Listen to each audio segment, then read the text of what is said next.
नमस्कार, मी अक्षरा पाटील. पुस्तक वाचन या यूट्यूब चॅनलमध्ये आपणा सर्वांचं खूप मनापासून स्वागत. मित्रांनो, साने गुरुजी लिखित श्यामची आई या पुस्तकाचं आपण वाचन करीत आहोत. तत्पूर्वी चॅनलवर पहिल्यांदाच असाल किंवा चॅनल यापूर्वी सबस्क्राईब करायचं राहून गेलं असेल तर चॅनल आधी सबस्क्राईब करा आणि कथा कशी वाटली ते कमेंट बॉक्समध्ये जरूर कळवा. रात्र 30वी. तू वयाने मोठा नाहीस, मनाने. मे महिन्याची सुट्टी संपून मी परत दापोलीत शिकावयास गेलो. शाळा सुरू झाली. पावसाळाही सुरू झाला. तप्त जमिनीला मेघ शांत होऊ लागले. तापलेल्या जमिनीवर पाणी पडे व कसा सुंदर वास सुटे. नवीनच पाऊस जेव्हा सुरू होतो तेव्हा मातीचा एक रम्य सुंदर वास सुटत असतो. गंधवती पृथ्वी या वचनाची त्यावेळेस आठवण येते. फुलाफळात जो रस व जो गंध असतो, एक प्रकारचा स्वाद असतो, तो पृथ्वीच्याच पोटातला. घरून दापोलीस येताना यावेळेस मी एक निश्चय करून आलो होतो. सुट्टीत घरी असताना एके दिवशी लहान भाऊ नवीन सदऱ्यासाठी हट्ट धरून बसला होता.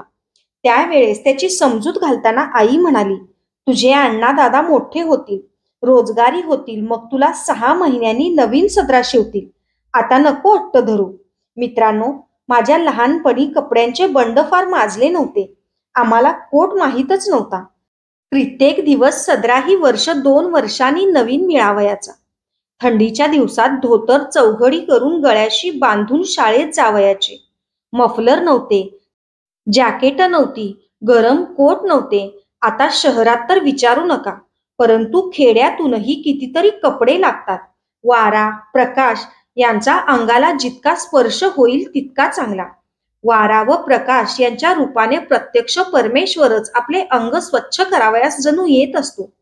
परंतु त्या सृष्टी माऊलीला आपण हात लावू देत नाही व नाना रोग शेवटी आपणास जडतात.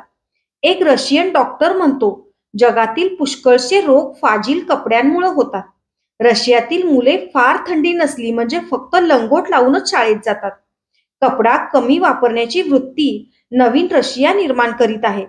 विचाराच्या डोळ्यांनी रशिया पाहण्याचा यत्न करीत आहे व तसे चालण्याचेही ठरवित आहे. माझ्या धाकट्या भावाचा सदरा फाटला होता. आईने त्याला 2-3 गाबड्या लावल्या होत्या. आपल्या भावास नवीन कपडा शिवून न्यावयाचा असे मी ठरवून आलो होतो. परंतु पैसे कुठून आणावयाचे? माझे वडील कोर्ट कचेरीच्या कामास वरचेवर दापोलीस येत. दारीत येत होते तर कज्जे दलाली सुटली नव्हती. व्यसनच असते तेही. काही लोकांना कोर्ट कचेऱ्यांशिवाय चैनच पडत नाही. स्वतःचे संपले तर दुसऱ्याचे खटले चालवावयास ते घेतात.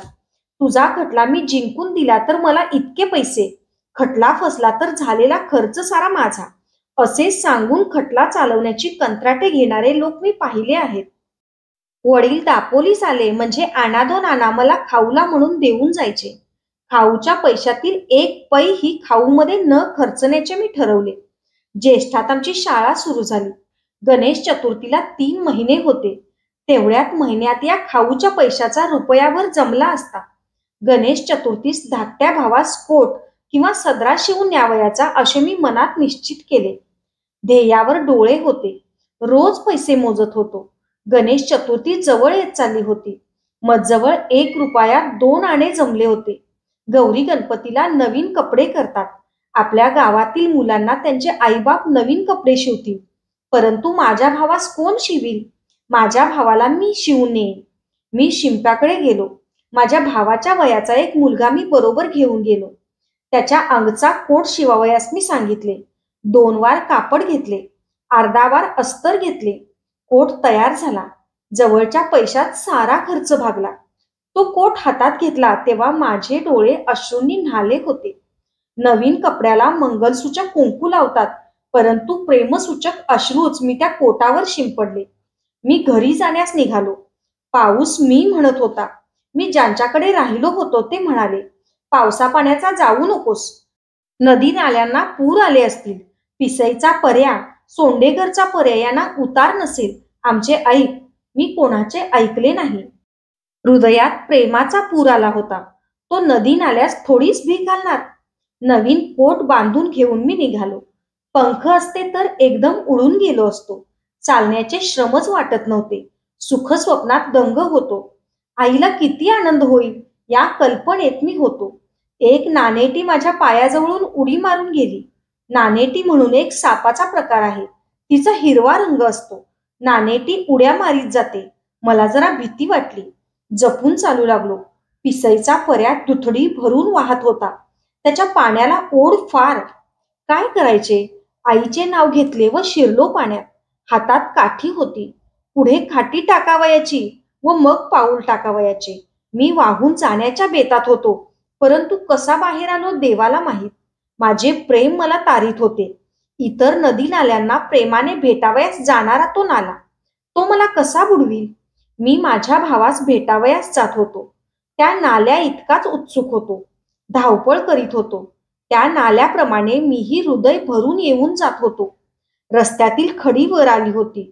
सुयांसारखे दगड पायांना खुपत होते, परंतु माझे तिकडे लक्ष नव्हते.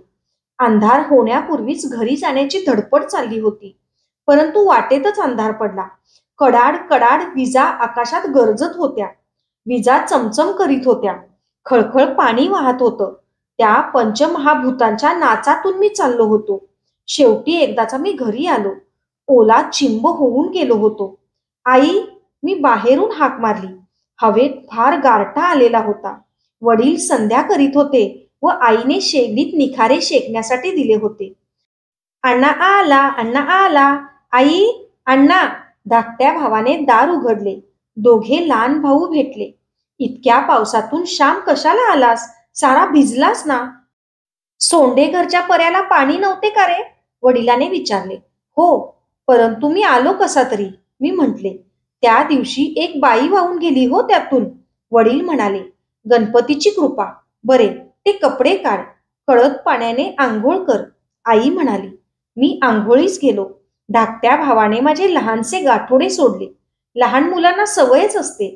त्यांना वाटत असते की काहीतरी आपल्यासाठी आणलेले असेल. परंतु मी माझ्या भावंडास काय आणणार? कोणता खाऊ आणणार? कोणते खेळणे आणणार? कोणते रंगीत चित्रांचे पुस्तक देणार? मी गरीब होतो, परंतु माझ्या भावास त्या गाठोड्यात काहीतरी सापडले. त्यात कोट सापडला. नवीन कोट. तो कोट नव्हता, ते हृदय होतं.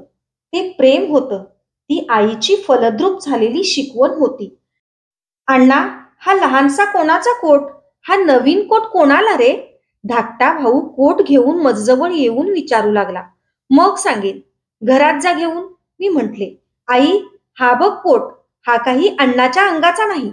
हा मला आणला. होय आई? धाकटा भाऊ आईला विचारू लागला. आईने कोरडे धोतर दिले. मी चुलीजवळ शेकत बसलो. आई म्हणाली. श्याम, हा कोणाचा कोट? मोरू जोशांकडे का द्यावयाचा आहे? कापातल्या मुक्याने पाठवला असेल, वडील म्हणाले.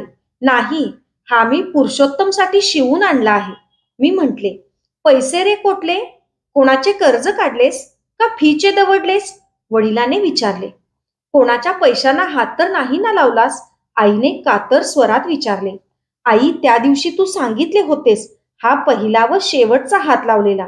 ते मी विसरेन का? मी कर्ज काढले नाही, चोरलेही नाहीत, फीचेही खर्चिले नाहीत, मी म्हटले. मग उधार का शिवून आणला श्याम? वडिलांनी विचारले. भाऊ, तुम्ही मला खाऊला आणादोनाने देत असा, ते मी जमवले. गेल्या 2-3 महिन्यांचे सारे जमविले. त्यातून हा कोट शिवून आणला. आई म्हणत असे, तुझे अण्णा दादा मोठे होतील मग तुला नवीन कोट शिवतील. मी मनात ठरवले होते की गणपतीला नवीन कोट आणावयाचा. पुरुषोत्तम, बघ तुला होतो का, मी म्हटले. अण्णा, हा बघ छान होतो. आणखी आतलाही खिसा. आता माझी पेन्सिल हरवणार नाही. आई, बघ. पुरुषोत्तम आईला दाखवू लागला. मी सांगितलेली हकीकत ऐकून आईला गहिवर आला व ती म्हणाली. श्याम, तू वयाने मोठा नाहीस, पैशाने मोठा नाहीस, शिकून मोठा नाहीस, परंतु मनाने मोठा आजच झालास हो. हेच प्रेम बाळानो पुढेही ठेवा. या प्रेमावर देवा दृष्ट नको कुणाची पाडू. वडिलांनीही माझ्या पाठीवरून प्रेमाने हात फिरवला. ते बोलले नाहीत. त्या हात फिरवण्यात सारे बोलणे होते, साऱ्या स्मृती होत्या. आई, याला कुंकू लावू? पुरुषोत्तमाने विचारले. बाळ, आता घडी करून ठेव. उद्या कुंकू लावून देवांना नमस्कार करून अंगात घाल. नवीन कोट घालून गणपती आणायला जा हो, आई म्हणाली. धन्यवाद. अशाच नवनवीन आणि विविध विषयांवरच्या कथा, कविता आणि पुस्तकांसाठी पुस्तक वाचन बाय अक्षरा पाटील हे चॅनल सबस्क्राईब करा आणि कथा कशी वाटली ते कमेंट बॉक्समध्ये जरूर कळवा. धन्यवाद.